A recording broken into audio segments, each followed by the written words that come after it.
Ajith Kumar lockup மரணத்திற்கு காரணமே புகார் அளித்த நிகிதா தான். இவருக்கும் அரசியல் மற்றும் போலீஸ் பின்புலம் இருப்பதாக பரபரப்பாக பேசப்படுகிறது. இதை பற்றி அவர் சொல்வது நம்புவதா இல்லையா வேண்டாமா என நினைக்க தோன்றுகிறது. நிகிதாவை சொன்னதை உங்கள் பார்வைக்கு விடுகிறேன். அவர் கூறியது இதுதான்.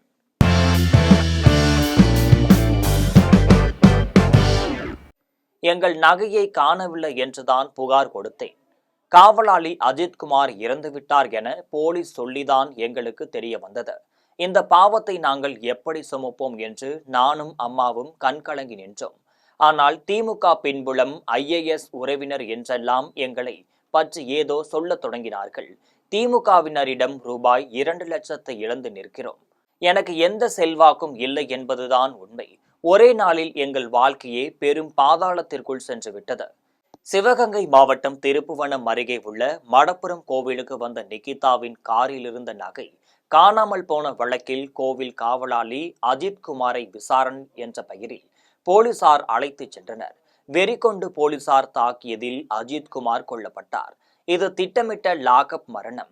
திமுக ஆட்சியில் லாக்அப் மரணங்கள் அதிகரித்துள்ளனர் என எதிர்க்கட்சிகள் ஒரு பக்கம் கொந்தளித்து வருகின்றனர். அஜித்குமார் மீது வழக்கு பதிவு செய்யாமலேயே சிறப்பு படை போலீசார் விசாரித்தது எப்படி? கொலைவெறி தாக்குதல் நடத்தியதன் பின்னணி என்ன? யாருக்காக இதையெல்லாம் போலீசார் செய்தனர் என்றெல்லாம் கடுமையான கேள்விகளை எழுப்பி அரசாங்கத்திற்கு கண்டனங்களை தெரிவித்துள்ளது சென்னை உயர்நீதிமன்றத்தின் மதுரை கிளை. திருட்டு புகார் கொடுத்த நிகிதா ஐஏஎஸ் அதிகாரி ஒருவரின் நெருங்கிய உறவினர். அதனால் தமிழ்நாடு தலைமை செயலகத்தில் இருந்து வந்த அதீத அழுத்தம் காரணமாக போலீசார் எஃப்ஐஆர் கூட பதியாமல் அஜித்குமாரை அடித்து கொன்றுவிட்டனர் என்கின்ற குற்றச்சாட்டுகள் கிளப்பி கிடக்கும் நிலையில் முனைவர் நிகிதா கூறுவது, மதுரை மாவட்டம் திருமங்கலத்தைச் சேர்ந்த எனக்கு 42 வயதாகிறது. 72 வயதாகும் அம்மா சிவகாமியுடன் வசித்து வருகிறேன். செய்திகளில் பார்த்தேன், என்னை மருத்துவர் என பதிவிட்டிருக்கிறார்கள். நான் முனைவர் பட்டம் பெற்று அரசு கல்லூரியில் பணியாற்றும் சாதாரணமான மிடில் கிளாஸ் பேராசிரியர். என் அம்மாவுடன் வசித்து வருகிறேன். ஐஏஎஸ் ஐபிஎஸ் என யாரும் உறவினர் கிடையாது. அது முற்றிலும் பொய்யான குற்றச்சாட்டு. 2 ஆண்டுகளுக்கு முன்பு என் வீட்டில் ஹால் கட்டி தருவதாக திருப்புரகுன்றம் திமுக ஒன்றிய செயலாளர் பெரியசாமியின் மகன் மூவேந்திரன் என்னிடம் 2 லட்சம் ரூபாய் பெற்றார். பணத்தை பெற்றுக்கொண்டு வீடு கட்டி தராமல் கடந்த 2 ஆண்டுகளாக ஏமாற்றி வருகிறார். இது தொடர்பாக முதல்வரின் தனிப்பிரிவுக்கு மனு கொடுத்ததுடன் அமைச்சர் உதயநிதிக்கு 3 முறை புகார் அளித்தும் தீரவில்லை. இப்படி 2 லட்சத்தை திமுகவினரிடம் இழந்து இதுவரை பெற முடியாமல் நான் இருக்கிறேன். இந்த நிலையில் எனக்கு ஆளும் கட்சி செல்வாக்கு இருக்கிறது.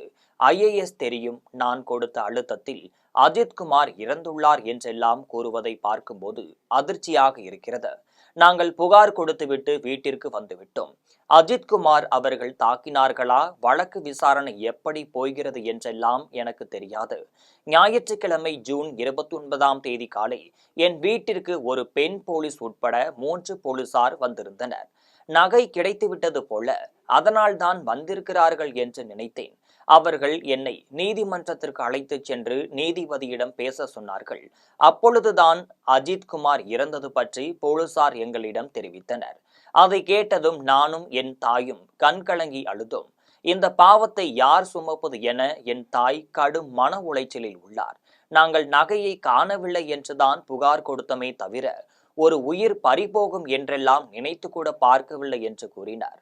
நான் புகார் பதிவிட்டேனே தவிர போலீசுக்கு எந்த ஒரு அழுத்தமும் கொடுக்கவில்லை. அழுத்தம் கொடுக்கும் அளவுக்கு பெரிய ஆளும் நாங்கள் இல்லை. நான் சாதாரண குடும்பத்தைச் சேர்ந்தவள். கோவிலுக்கு செல்வதற்கு முன்பாக அம்மாவுடன் ஸ்கேன் சென்டருக்கு சென்றேன். அங்கேதான் நகை கலற்றப்பட்டிருக்கலாம். அத்துடன் பெட்ரோல் பங்குக்கு சென்றுள்ளோம். அங்கே கூட திருட்டு போயிருக்கலாம் என்று கூறுகிறார்கள். அப்படி எதுவும் கிடையாது.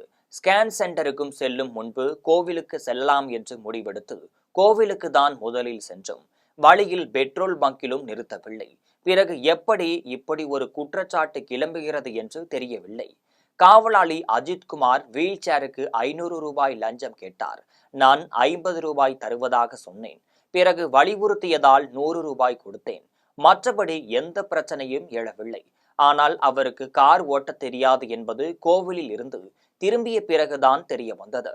கார் வேறு ஒருவர் தான் எடுத்து பார்க்கிங் செய்துள்ளார் என்றும் தெரிந்து கொண்டோம்.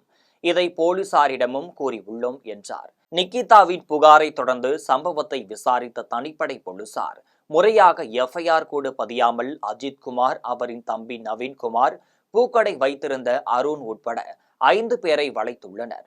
கோவிலின் பின்புறம் வைத்து விசாரணை என்ற பெயரில் போலீசார் கொடூரமாக தாக்கியதில் அஜித்குமார் பரிதாபமாக கொல்லப்பட்டார்.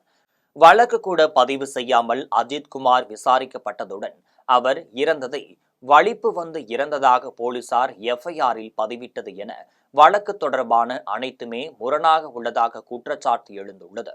இந்த லாக்அப் மரணம் பூதாகரமாகி வெடித்து ஆளும் திமுக அரசிற்கு பெரும் நெருக்கடியை ஏற்படுத்தியுள்ளது. இந்த நிலையில் தனிப்படையைச் சேர்ந்த 5 போலீசார் சஸ்பெண்ட் செய்யப்பட்டுள்ளனர். கொலை வழக்கு பதிவு செய்யப்பட்டு சிறையிலும் அடைக்கப்பட்டுள்ளனர். சிவகங்கை மாவட்ட எஸ்பி ஆசிஸ் ராவத் காத்திருப்போர் பட்டியலில் வைக்கப்பட்டுள்ளார். மானாமதுரை டிஎஸ்பியான சண்முக சுந்தரம் சஸ்பெண்ட் செய்யப்பட்டுள்ளார்.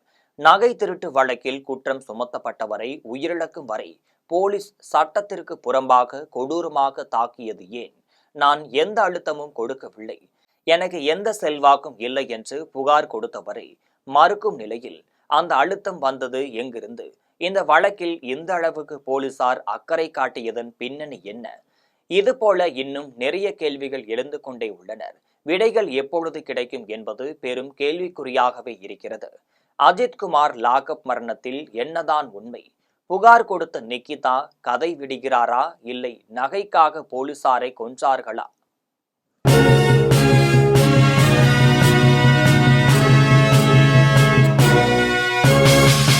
உடனுக்குடன் அப்டேட் தெரிந்து கொள்ள ஜெம் டிவி தமிழ் ஆப்பை இன்ஸ்டால் செய்யவும்.